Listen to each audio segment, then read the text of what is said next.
자리에 나오신 성도 여러분, 주님의 이름으로 환영합니다. 이제 함께 일어나셔서 마음과 뜻과 정성을 다하여 우리 하나님께 경배를 올려드리겠습니다.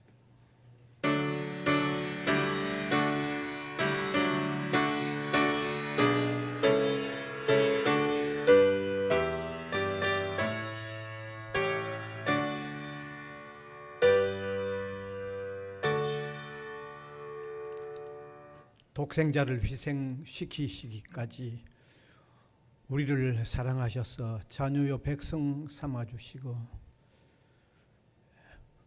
우리의 일상에 우리가 모르는 세밀한 부분까지도 아셔서 함께 하시며 인도해 나가시는 하나님께 감사와 영광과 존귀와 찬양을 올려드립니다.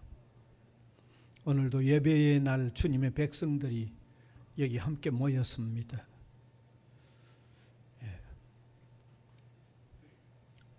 온 우주에 충만하신 주님, 이곳에 임재하셔서 우리 예배 받으시고 여기 주님의 백성인 우리들에게도 하나님께서 베푸실 은혜를 오늘 허락하여 주시옵소서.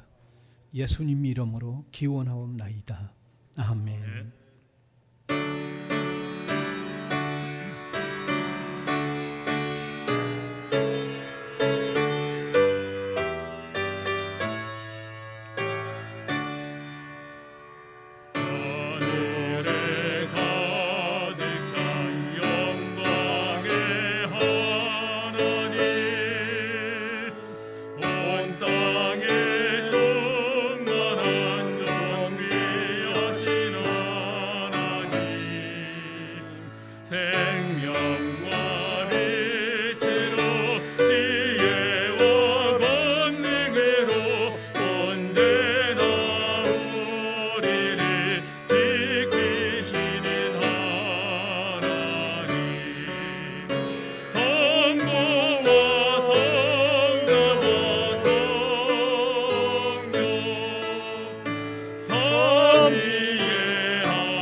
도신경으로 우리 신앙을 고백하겠습니다. 전능하사 천지를 만드신 하나님 아버지를 내가 믿사오며 그 외아들 우리 주 예수 그리스도를 믿사오니 이는 성령으로 잉태하사 동정녀 마리아에게 나시고 본디오 빌라도에게 고난을 받으사 십자가에 못 박혀 죽으시고 장사한 지 사흘 만에 죽은 자 가운데서 다시 살아나시며 하늘에 오르사 전능하신 하나님 우편에 앉아 계시다가 저리로서 산 자와 죽은 자를 심판하러 오시리라. 성령을 믿사오며 거룩한 공회와 성도가 서로 교통하는 것과 죄를 사하여 주시는 것과 몸이 다시 사는 것과 영원히 사는 것을 믿사옵나이다. 아멘. 이제 앉으셔서 교동문 5번.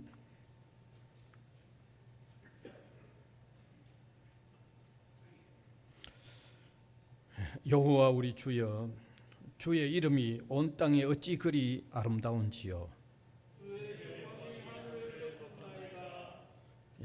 주의 대적으로 말미암아 어린 아이들과 젖먹이들의 입으로 권능을 세우시며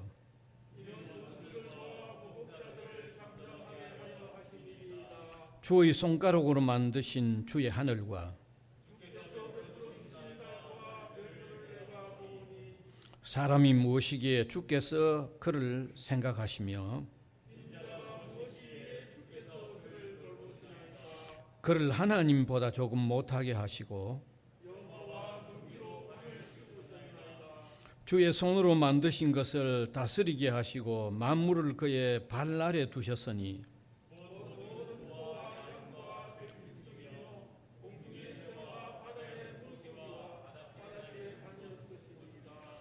여호와 우리 주여, 주의 이름이 온 땅에 어찌 그리 아름다운지요. 아멘.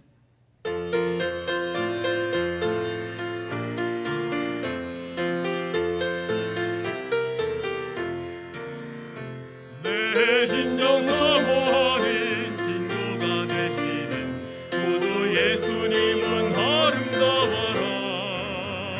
산 밑에 백합하여 빛나는 새벽별 주님 영원할 길 아주 없도다. 내 마음이 아플 적에 큰 위로 되시며 나 외로울 때 좋은 친구라. 주는 저 산 밑에 백합 빛나는 새벽별 이 땅 위에 비길 것이 없도다. 내 맘에 모든 염려 이 세상 노락도 주님 항상 같이 하여 주시고 시험을 당할 때에 악마의 계교를 즉시 물리치사 나를 지키네. 온 세상 날 버려도 주 예수 안 버려 끝까지 나를 돌아보시니 주는 저 산 밑에 백합 빛나는 새벽별 이 땅 위에 비길 것이 없도다. 내 맘을 다하여서 주님을 따르면 길이 길이 나를 사랑하리니 물물이 두렵지 않고 창공도 거북네 주는 높은 산성 내 방패시라. 내 영혼 먹이시는 그 은혜 노리고 나 친히 주를 뵙기 원하네. 주는 저 산 밑에 백합 빛나는 새벽별 이 땅 위에 비길 것이 없도다.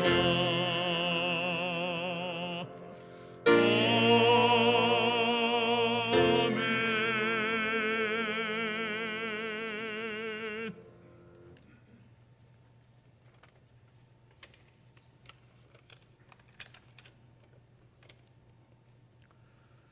우주 만물의 생명을 주관하시는 하나님, 오늘 설하루 첫 주일을 맞이하여 주님의 거룩한 성전에서 기쁨과 찬양으로 주님께 예배드릴 수 있게 하심에 깊이 감사드립니다. 이 은혜의 시간에 지나온 날의 잘못을 진정으로 회개합니다. 주님의 거룩한 구원의 은혜를 입었음에도 불구하고 저희들은 자주 주님의 곁을 떠났음을 고백합니다. 하지만 새해 첫날이 있고 한 해가 다시 시작되며 새로이 마음을 다잡을 수 있도록 기회를 주셔서 감사합니다. 새로운 한 해는 부족한 저희들이 새로이 시작할 수 있도록 배려하신 하나님의 귀한 은혜입니다. 누구든지 그리스도 안에 있으면 새로운 피조물이라 이전 것은 지나갔으니 보라 새 것이 되었도다.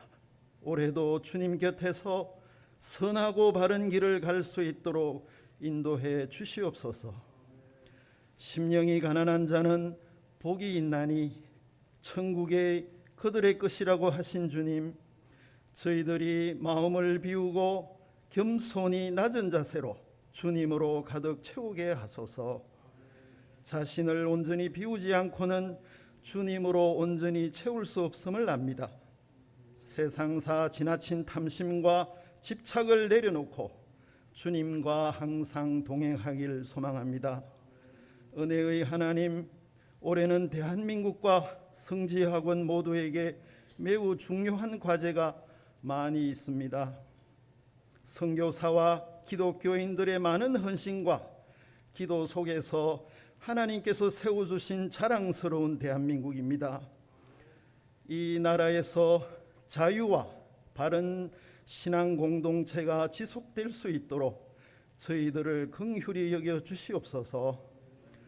정직한 대통령, 국민을 진정으로 소중히 여기는 지혜로운 대통령을 주시옵소서. 또한 하나님이 세워주신 이 성지화근과 부산외대를 위해 기도합니다. 입학자원의 감소라는 작금의 시대적 상황을 잘 극복할 수 있도록 도와주시옵소서. 대학 구성원 모두가 합심하여 지혜를 모으고 기도하는 자세가 필요합니다. 주님, 저희 모두는 여리고 약한 양들입니다. 전능하시고 사랑이 충만하신 목자의 인도가 없으면 갈 길을 잃어버리는 아픈 양들이 옵니다. 여호와 라떼 치유의 하나님께서 저희 성도들을 각자의 사정에 맡겨 지켜주시고 치유해 주시옵소서. 주님과 항상 동행하는 선하고 건강한 양들이 되길 소망합니다. 오늘 주일 예배를 위해 말씀을 준비하신 이복수 목사님을 성령으로 인도하사 말씀의 은혜를 체험하는 시간이 되게 하시옵고, 찬양과 복음 선교를 위해 수고하는 각 교회 기관들과 임직자들에게도 주님께서 사랑을 더해 주시옵소서. 너희가 내 이름으로 무엇을 구하든지 내가 행하리니 이는 아버지로 하여금 아들로 말미암아 영광을 받으시게 하려 하심이라. 이 은혜의 말씀처럼 그리스도의 구속의 은혜와 사랑을 항상 가슴에 깊이 새기는 성도들이 될 수 있길 원합니다. 이 모든 말씀 우리 주 예수 그리스도의 이름으로 기도드리옵나이다. 아멘.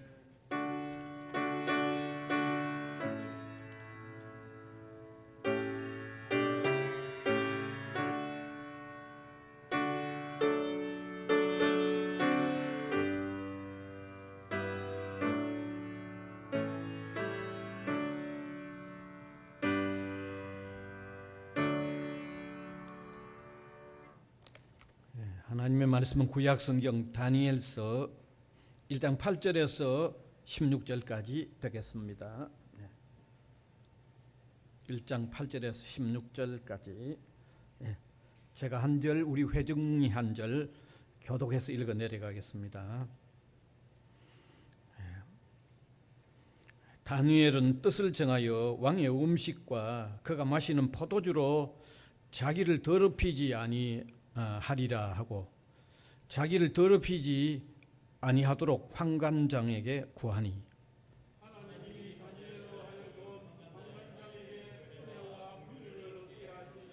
환관장이 다니엘에게 이르되 내가 내 주 왕을 두려워하노라. 그가 너희 먹을 것과 너희 마실 것을 지정하셨거늘 너희의 얼굴이 초췌하여 같은 또래의 소년들만 못한 것을 그가 보게 할 것이 무엇이냐? 그렇게 되면 너희 때문에 내 머리가 왕 앞에 위태롭게 되리라 하니라.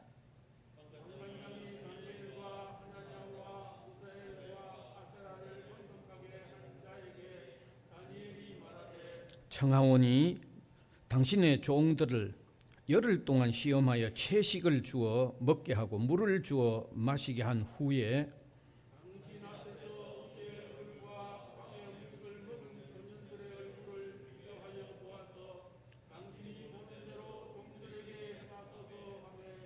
그가 그들의 말을 따라 열흘 동안 시험하더니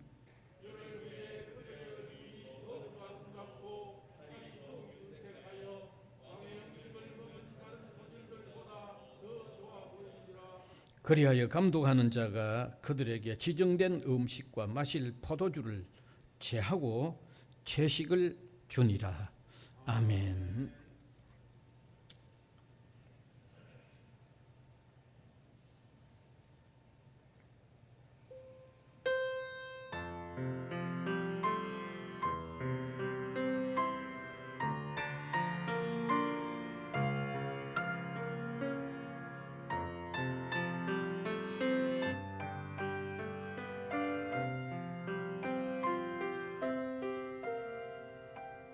내 감을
오늘 다니엘의 신앙 2가 되겠습니다. 지난 주일에 이어서 다니엘의 신앙의 그 특징들을 살피면서 오늘을 사는 우리가 또 적용하여 우리의 신앙이 더욱 하나님께 영광을 돌리는 이런 삶을 살았으면 하는 그런 마음에서 말씀을 나누게 됩니다. 성경이 기록된 그 목적들 가운데도 신앙의 사람들을 성경이 기록하고 있는 것은 그 후대의 신앙의 사람들이 배워야 하는 그런 어떤 목적이 분명히 있기 때문입니다. 그래서 우리는 다니엘의 그 삶 전체를 짧은 시간에 다 살펴볼 수는 없습니다. 그러나 지난 주간 또 오늘 이 시간에 나누는 내용과 관련해서 적어도 그의 신앙 가운데 아주 중요한 부분들은 압축해서 소개하는 내용이 필요하기 때문에 먼저 압축적인 그의 삶의 내용을 한번 설명을 드리는 일이 필요할 것 같습니다. 다니엘이라는 이름은 하나님은 우리의 심판자라고 하는 그런 뜻이라고 그랬습니다. 그리고 이 다니엘은 주님보다 한 600여 년 이전의 사람입니다. 다니엘은 예루살렘에서 태어났는데 왕족 가운데 한 사람으로 태어난 거죠. 그런 이 다니엘이 살던 때에 유대나라의 여호야김이라는 왕이 통치하던 때에 주변의 강대국이었던 이 바벨론, 지금은 이라크의 지역의 고대 왕국입니다. 이 바벨론의 느부갓네살 대왕이 예루살렘에 침략을 해서 왕족과 귀족들을 포로로 잡아갔습니다. 그런데 바로 그 포로로 잡아간 사람 중에 이 다니엘도 포함이 되어졌고, 그리고 그의 친구 사드락, 메삭, 아벳노고도 함께 잡혀갔습니다. 사실 이 다니엘과 그 잡혀간 친구들은 아직 나이도 어리지만 아주 용모가 준수했고 또 언어와 지혜가 상당히 뛰어난 그런 젊은이들이었습니다. 그래서 그들을 포로로 잡아간 왕은 이 여러 포로들 중에서 이 다니엘과 그의 친구들이 아주 용모가 준수하고 지혜가 뛰어난 젊은이들임을 알고는 그들을 따로 선정해서 3년간 이 갈대아 학문을 익히도록 한 거죠. 갈대아 학문이라고 하면 그 당시 바벨론 문화를 대변하는 그런 학문이고 문화입니다. 왜 왕이 포로로 잡아간 사람들 중에 그와 같은 배려를 하는가 하면 유대인의 혼을 뽑아버리기 위해서 그런 거죠. 여러분, 그 유대인 젊은이들을 잡아가서 그들이 그 유대인이라는 혼이 남아있으면 나중에 어떤 일을 일으켰겠어요. 그러니까 유대인이라는 혼을 완전히 뽑아버리는 거죠. 완전히 바벨론에 동화시켜버리기 위해서 그런 배려를 베풀었던 겁니다. 자, 이렇게 선정된 그들에게 왕은 이 바벨론의 우상 숭배에 사용되었던 특별 음식과 포도주를 제공을 했죠. 그런데 다니엘과 그의 친구들은 왕이 하사하는 이 특별 음식들을 거절하는 엄청난 파문을 일으킵니다. 이건 뭐 보통 일이 아니죠. 이거는요. 그거 먹지 않겠다는 거죠. 자, 그런 파문이 일으키는 일을 한번 행했을 뿐만 아니라 후에 이 다니엘은 느부갓네살 왕에 의하여 아주 그 나라의 정신적인 일을 담당하는 아주 높은 책임관이 됩니다. 또 그 다음에 이 느부갓네살 왕 그 이후에 벨사살 왕이라고 하는 왕의 때에는 또 아주 높은 위치에 오르기도 했습니다. 그 다음에 이 바벨론 왕국을 이어서 메데나라라고 하는 나라가 이어졌을 때 그 메데나라의 다리오 왕 때에는 다니엘은 전국을 다스린 총리 3사람 가운데 한 사람이 됐는데 그 총리 3사람 중에도 다니엘이 더 뛰어나기 때문에 다니엘을 오히려 수상으로 삼는 그런 일들을 맡게 됩니다.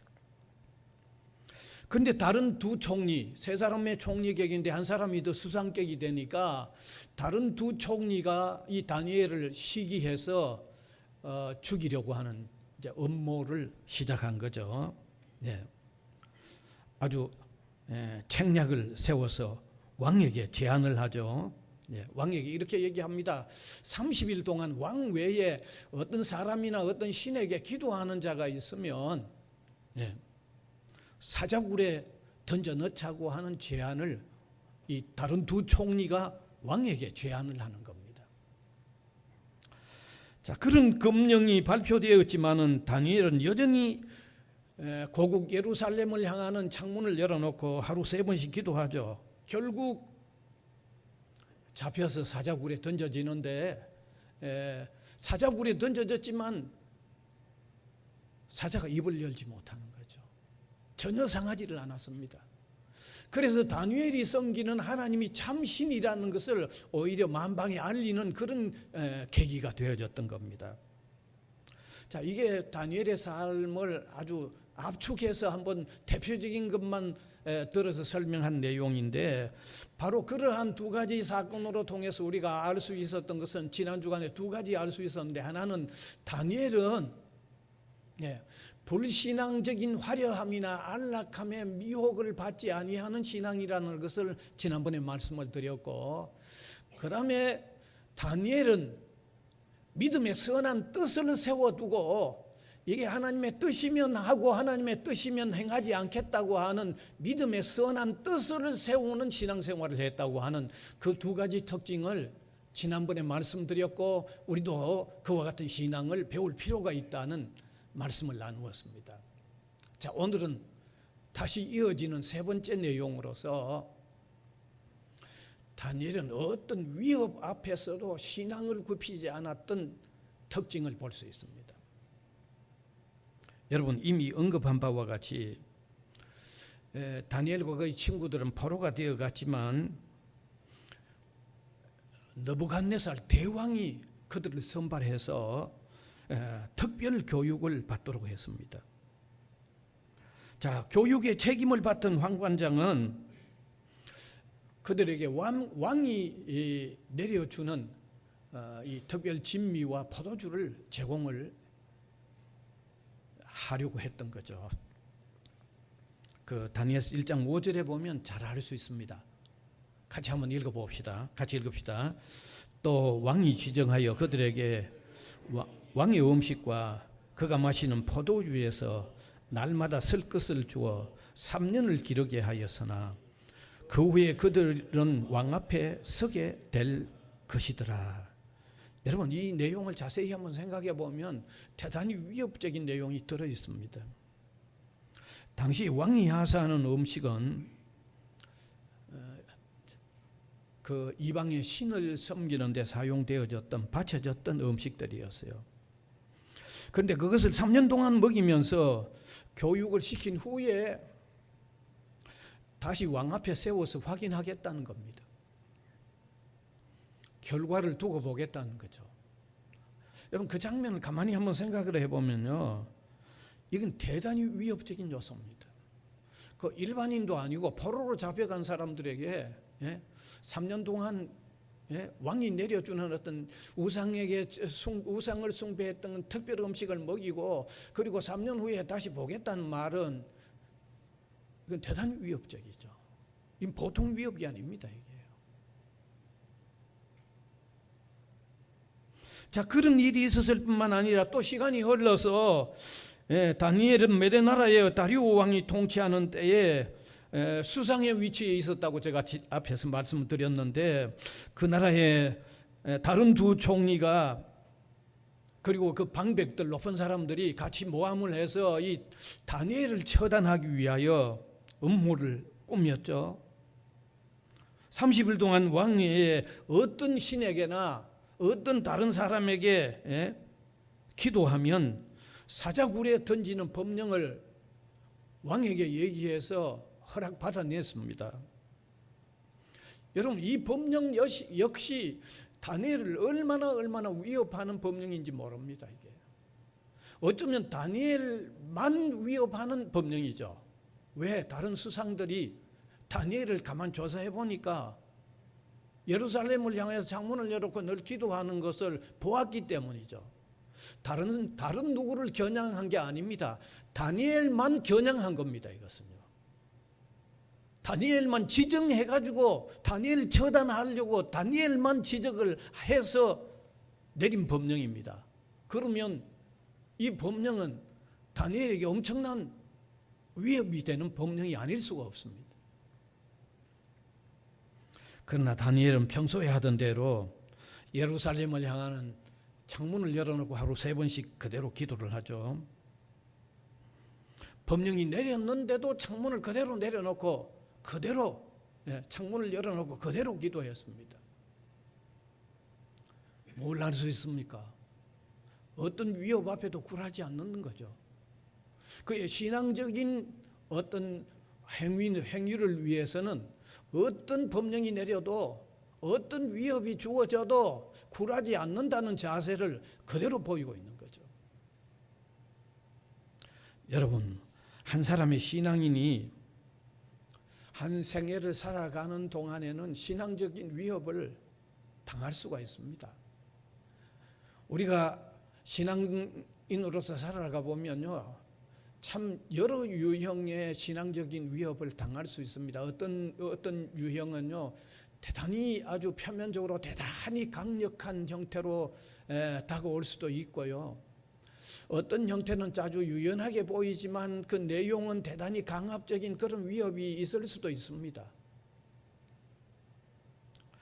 그런데 우리 그리스도인들은요, 어떤 신앙적인 위협을 당한다고 하더라도 굴하지 아니하고 믿음을 지켜나가는 자세가 필요합니다. 이거 정말 중요합니다. 우리가 성경에 기록되어 있는 신앙의 사람들을 보면 그게 하나 그들의 신앙생활의 특징이었어요. 우리가 초대교회의 스데반 집사를 보면 반드시 그러하죠. 스데반은 은혜와 권능이 충만해서 유대인들에게 하나님의 복음을 전합니다. 듣고 있던 유대인들은요, 돌을 들고 위협을 하고 위협하는 데서 그치지 아니하고 그 스데반을 향하여 돌을 하나씩 던지잖아요. 스데반은 유대인들이 던지는 돌에 하나하나 맞아가지고 결국 돌무덤에 묻혀 죽는 거예요. 마지막에 돌무덤에 묻혀 죽으면서 유대인들을 향하여 하나님, 이들이 알지 못해서 이와 같이 하고 있는데 이들을 용서해 달라고 기도까지 하는 거죠. 결국 던지는 돌에 하나씩 맞아서 돌무덤에 묻혀 죽으면서도 그의 신앙을 그대로 지켜나간 거죠.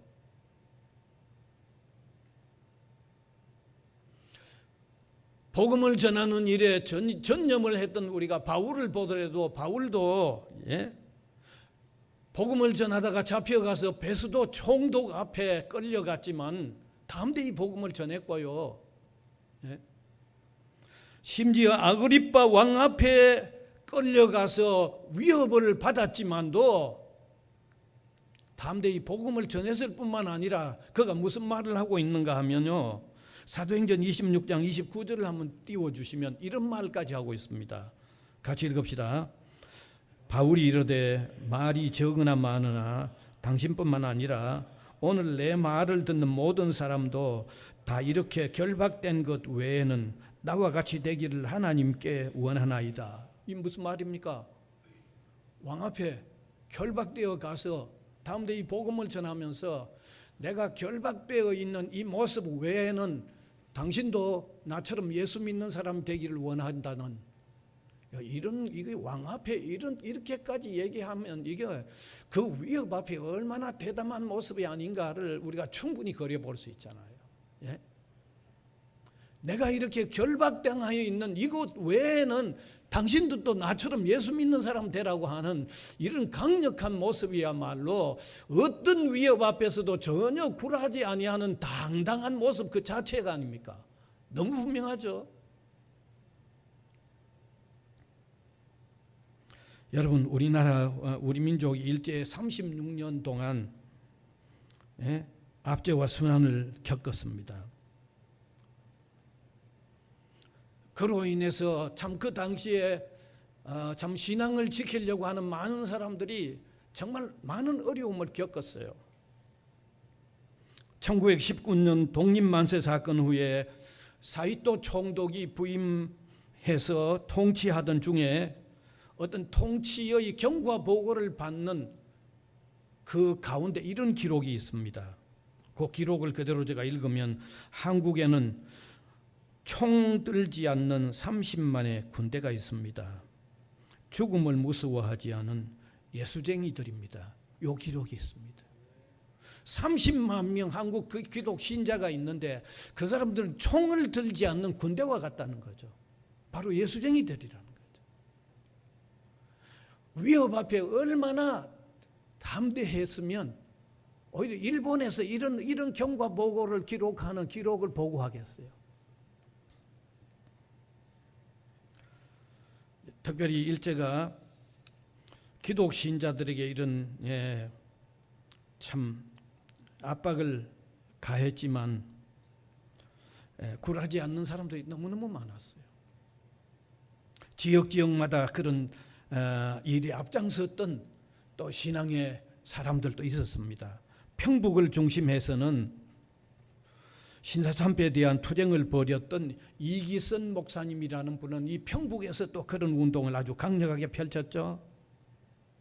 신사참배 반대로 투옥되었다가 해방과 더불어 추록이 되긴 했습니다. 그 다음에 또 공산군이 내려왔을 때 잡혀서 순교를 했습니다.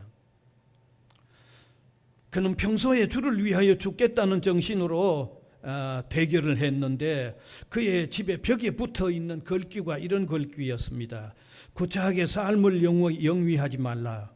죽음의 때에 죽음은 영화롭다 하는 글귀를 벽에 걸어두고 신사참배 때에도 그 어떤 위협에도 굴하지 아니하고 그 다음에 북한에서 내려온 공산군에게 또 이렇게 순교를 하는 정말 어떤 위협에도 굴하지 않은 그런 어떤 모습을 보여주었죠. 그가 신사참배 거부로 옥중에서 고생할 때 성도들이 맞은 매로 통하여 얼마나 힘이 들었습니까? 이렇게 물었을 때 이렇게 말했어요. 매 많이 맞으면 상 많이 받고 적게 맞으면 적게 상 받는데 무슨 고생이 되겠소? 라고 그렇게 대답했다는 거죠. 뭐 감히 정말 우리가 오늘에서 하는 우리가 가히 상상이 안 갈 얘기입니다. 또 얼마나 굶주렸습니까? 얼마나 굶었습니까? 라고 물었을 때 그가 이렇게 말했어요. 글쎄요, 밥알 하나를 잃어버리면 동리에서 닭 한 마리 잃어버린 것보다 더 분하고 콩알 하나 잃어버리면 돼지 새끼 한 마리 잃어버린 것보다 더 분한 일이 유치장 사정일세. 그러나 이 세상에서 가장 맛있는 음식은 유치장 콩밥일세. 먹는 재미는 맛보지 못한 사람은 누구도 알지 못하네. 만일에 죽게 되면 그 사람이 나를 천당에 보내주는 것인데 무엇이 두렵겠소? 여러분, 이거 아무나 할 수 있는 말이 아니잖아요. 어떤 위험 앞에도 전혀 굴하지 않는 이 당당한 모습 그 자체죠.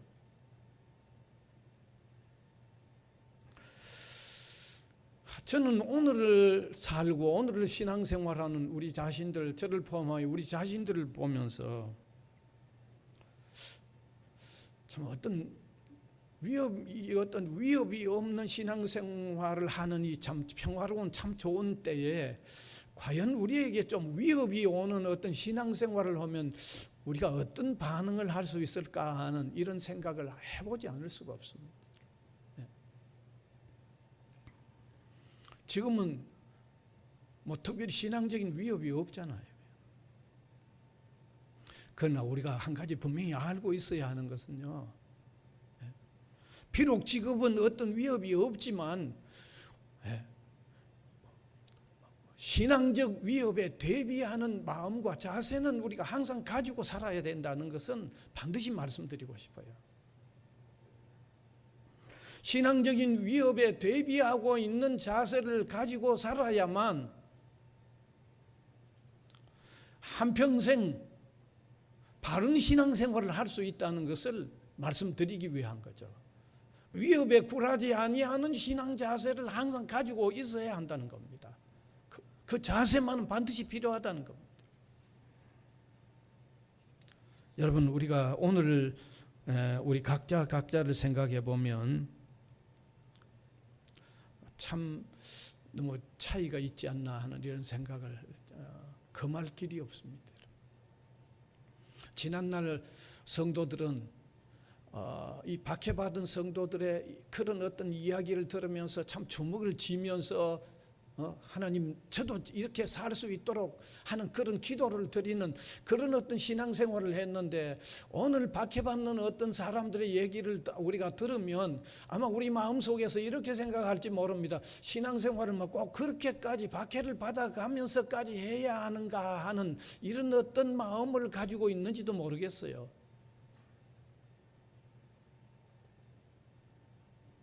다시 말하면 너무 편의주의, 너무 자기 편의주의의 신앙생활을 하고 있어서 조금 어떤 위협을 가하는, 조금 내게 불편함을 이렇게 가하는 그런 어떤 어려움이 온다고 하면 정말 신앙생활을 한결같이 굳게 계속해 갈 수 있는가 하는 이런 모습들을 우리가 한번 깊이 생각해 보아야 되겠어요.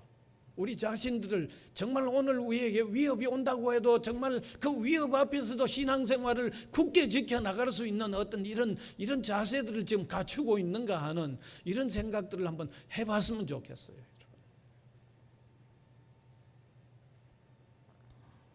그래서 오늘 이 다니엘의 신앙으로 통하여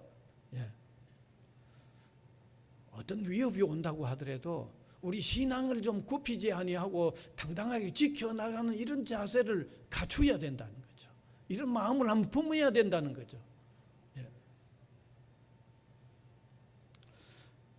자, 그 다음에 네 번째는 다니엘은 인간적인 어떤 정과 진리를 구별하는 믿음이었다는 거죠.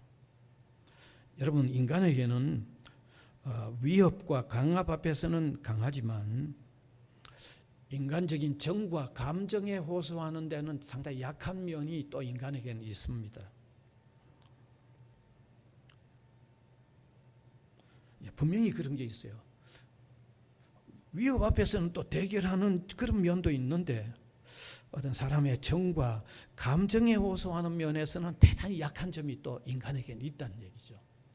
그래서 지난날 보셨지만은 그 탈영한 군인이 사람을 인질로 잡아놓고 있는데 군인들이 동원돼서 대치하고 있습니다. 경찰도 동원돼서 대치하고 있죠. 어떻게 합니까? 저는 그 본 적이 있거든요. 그 어머니 불러가지고 아들에게 얘기하게 하자는 거죠. 그러니까 어떤 정과 감정적인 앞에서는 또 그게 약화될 수 있다는 것을 안다는 거죠. 그걸 알았기 때문에 그렇게 하는 거죠. 여러분, 우리나라의 과거의 그 역사에도 그 사육신이었던 신숙주가 변심을 했는데 그는 나의 5 아들 때문에 내가 변심했다 그랬잖아요. 그 말을 했거든요. 예, 그 인간적인 정 때문에 변심했다는 거죠. 예.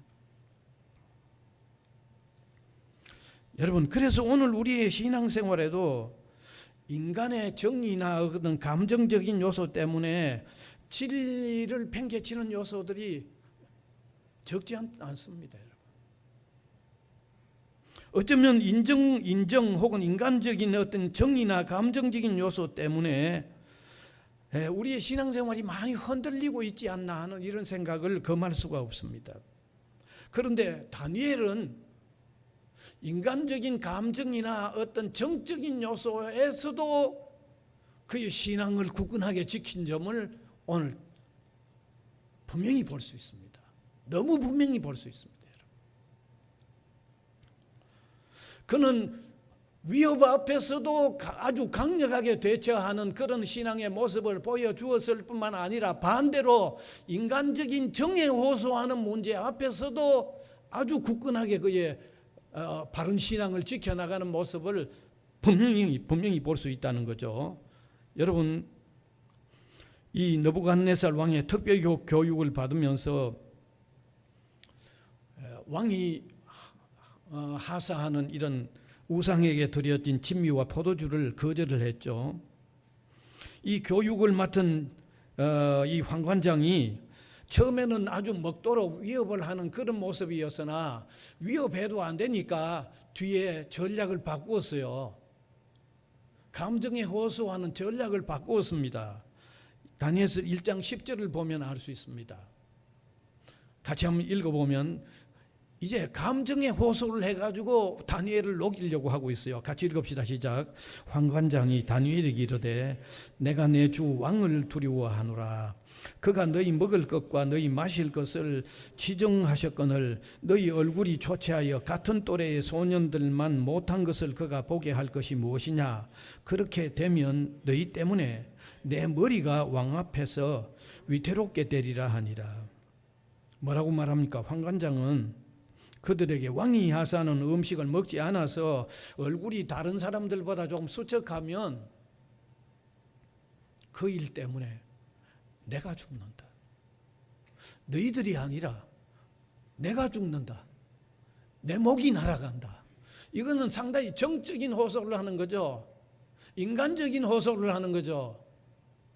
그렇게 호소했지만 다니엘과 그의 친구들은 진리와 인간적인 어떤 정의나 그런 거를 혼동하지 않는 거죠. 엄격히 구별하는 거죠. 예. 진리와 인간적인 정의 문제를 완전히 엄격히 구분하는 것이 그대로 나타나는 거죠. 지난날 일본의 압제하에 신사참배의 어떤 고통을 받을 때도 그런 경우들이 많았어요. 고문을 가해도 안 되니까 일본이 전략을 바꾸었어요. 고문하던 사람을 갑자기 집에 내보내줍니다. 왜? 집에 가서 가족을 보면 이 마음이 바뀔 거라고 생각을 하고 내보내준 거예요. 그래서 주기철 목사님과 같은 그 유명한 분들도 고문을 엄청나게 받다가 집에 갑자기 보내줘서 집에 갑자기 온 거예요.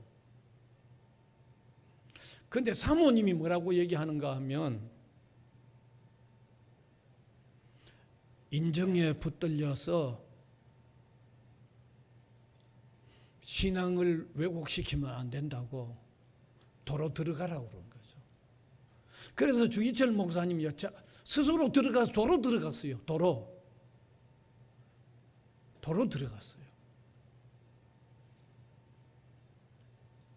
여러분, 우리가 이러한 어떤 신앙의 모습은 성경에서도 볼 수 있는데 아브라함으로 통해서도 분명히 볼 수 있죠.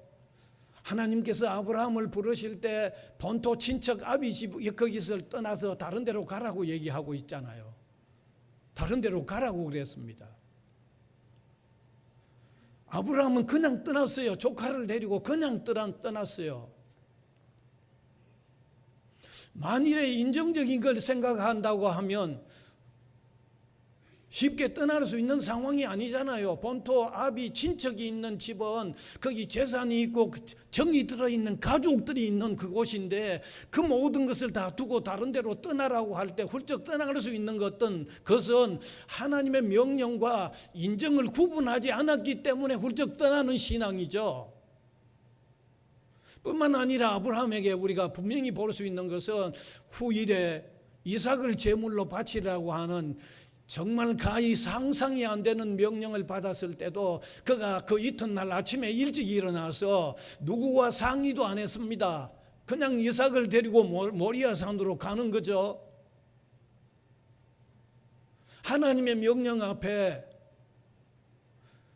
누구 인간과 상의할 일이 아니라는 거예요. 인간과 상의하면 거기 반드시 그 누구도 그걸 만류할 거라고 생각을 했기 때문에 하나님의 명령과 어떤 인간적인 어떤 이해를 섞지 않겠다는 거죠.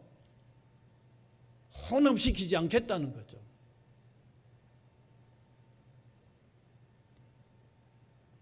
예수님도 말씀하셨습니다. 한 사람에게 나를 따르라는 말씀을 하실 때 그 사람이 내 부친 장례를 치르고 나로 하여금 따르게 해달라고 했을 때 예수님이 죽은 사람으로 하여금 죽은 자를 장례하게 하고 너는 나를 따르라고 그렇게 말씀하셨죠. 여러분, 이것은 기독신자가 가족이나 부모를 소홀히 해도 된다는 그런 말씀이 아닙니다. 절대로 아닙니다, 여러분. 만일 예수님께서 가족이나 부모를 소홀히 하라고 하면 십계명에 부모를 공경하라는 말씀과 서로 대치되잖아요. 서로 대치되는 말씀을 하실 필요가 없잖아요. 뿐만 아니라 디모데전서 5장 8절에 보면 한번 띄워주세요. 아주 중요한 말씀입니다. 같이 읽읍시다. 누구든지 자기 친족 특히 자기 가족을 돌보지 아니하면 믿음을 배반한 자요 불신자보다 더 악한 자니라. 성경이 이렇게까지 말씀하고 있는 것은 기독 신자가 가족이나 어떤 부모를 그냥 팽개치라는 말씀이 절대로 아니잖아요. 예수님께서 왜 그런 말씀을 하셨는가 하면 우리가 살아가면서 신앙생활하는 데 있어서 우선순위는 하나님과의 관계가 가장 더 우선하다고 하는 우선순위의 문제를 말씀하는 거지 부모를 가족을 팽개치라는 말씀이 절대 아니잖아요. 뭘 더 우선시해라고 하는 그 우선시의 내용을 말씀하고 있는 거죠. 뭘 더 우선해야 하는가.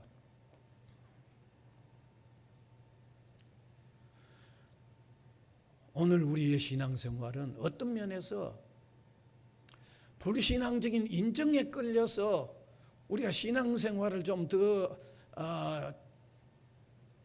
바르게 못하는 요소가 참 많은 거 아닌가 하는 생각을 해보지 않을 수가 없습니다. 인정에 얽힌 비위를 맞추다가 보니까 우리의 신앙이 흐트러지는 이런 요소가 너무 많은 것 같음을 아마 우리 자신이 아마 발견할 겁니다. 사랑하는 성도 여러분, 그래서 진리와 인정은 구분할 수 있는 게 참 필요하다는 겁니다. 진리와 인정을 구분하지 못하면 우리 신앙생활이 늘 물에 물 탄 듯한 신앙생활이 되는 거죠. 진리와 인정을 구분하지 못하면 우리의 신앙생활이 정체성이 있는 신앙생활이 안 된다는 거죠. 그저 모든 게 다 좋은 대로 흘러가 버리고 만다는 거죠. 모든 게 그저 주변에 사람이 좋아하는 대로만 흘러가 버린다는 거죠. 그러면 우리 신앙생활의 정체성이 제대로 있는 게 아니라는 거죠. 오늘 말씀을 마무리하려고 합니다.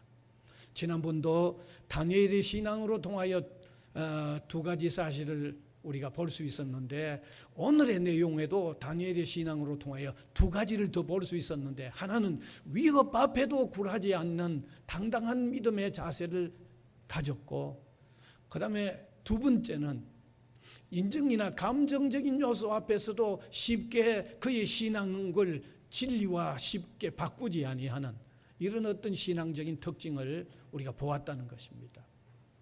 사랑하는 성도 여러분, 어쩌면 오늘 이 두 가지는요, 우리의 신앙에서 참 많이 약화되어 있는 모습입니다.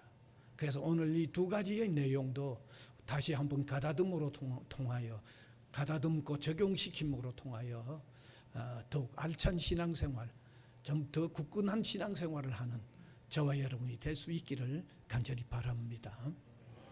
은혜의 주님 감사를 드립니다.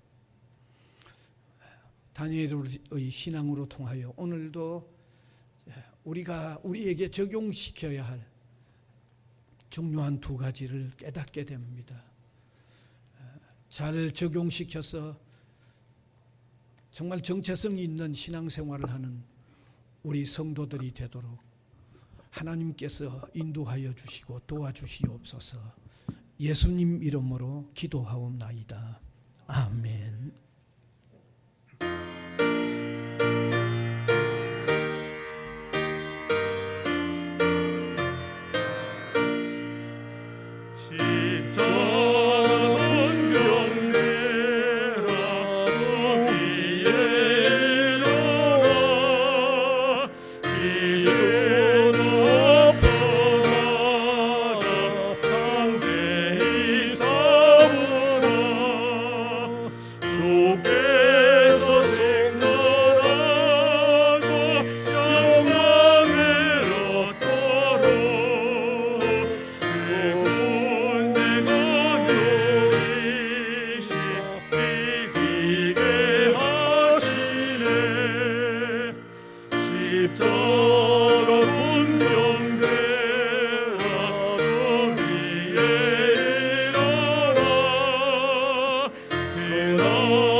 주님 감사드립니다. 이제 또 계절이 또 점점 바꾸어가는 때에 우리가 믿음을 더욱 굳게 지켜나가는 신실한 주님의 백성들로 더욱 담대히 서가는 저희들이 되게 하여 주시기를 원합니다. 특별히 이 코로나의 위협이 더 거세지는 이때에도 우리가 믿음을 지켜야 할 내용들, 또 믿음의 담담한 자세를 지켜야 한 내용들을 바로 갖추어가는 저희들이 되도록 인도하여 주시기를 원하옵고 바랍니다. 뿐만 아니라 이 위험으로부터 주님의 보호가 날마다 새롭게 저희들에게 있도록 은혜를 베풀어 주시기를 간절히 바라옵고 원합니다. 사랑하는 주님, 특별히 이 시간도 감사하여 여러 명목의 헌금을 하나님께 드렸는데 복음 위하여 소중하게 쓰여지도록 계속하여 주장하여 주시고 인도하여 주시기를 원하옵고 바랍니다. 우리 성도들의 가정을 주님 돌아보아 주시고 필요를 따라 은혜를 내려주시고 공급하여 주시기를 간절히 바라옵고 원합니다. 우리 학원예도 하나님 이 방학 때이지만 새학기를 준비하는 모든 손길들 위해 지혜롭게 함께하여 주시기를 간절히 바라옵고 예수님 이름으로 기도하옵나이다. 아멘.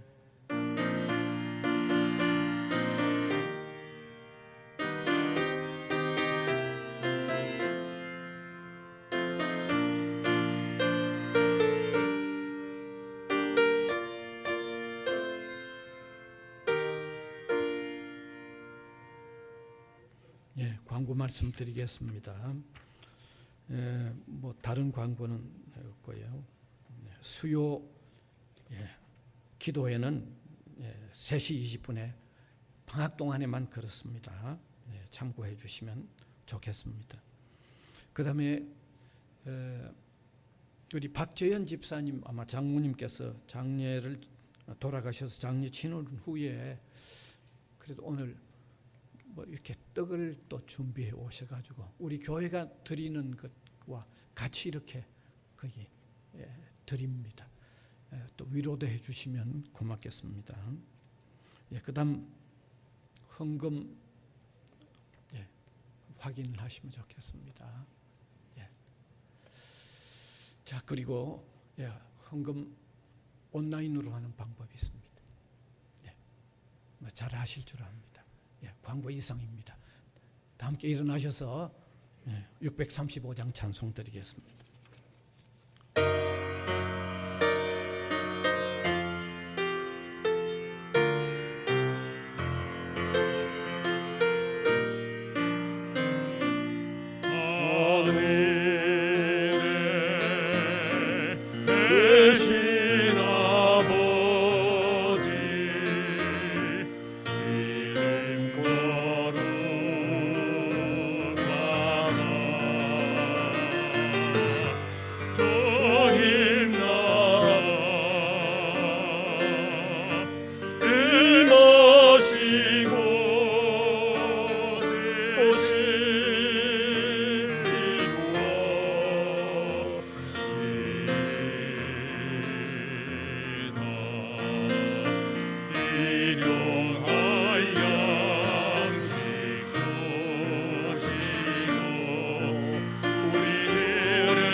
우리 구주 예수 그리스도의 은혜와 하나님 아버지의 무한하신 사랑하심과 성령님의 감화 감동 교통해 나가시는 역사가 예배로 영광을 올려드리는 성도님들 한 사람 한 사람 위에와 복음을 위하여 세워진 이 기관 위에 항상 함께 있을지어다.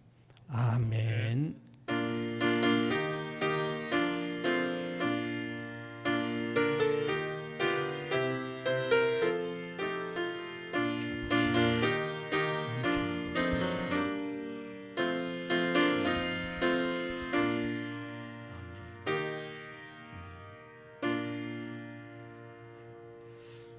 스바냐 3장 17절 패회성 드리겠습니다.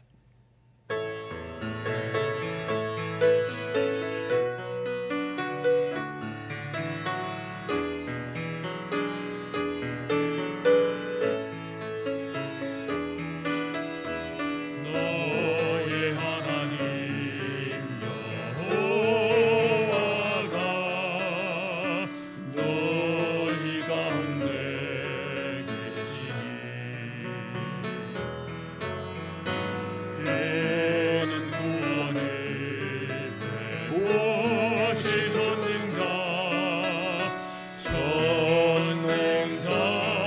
전능자시니라 그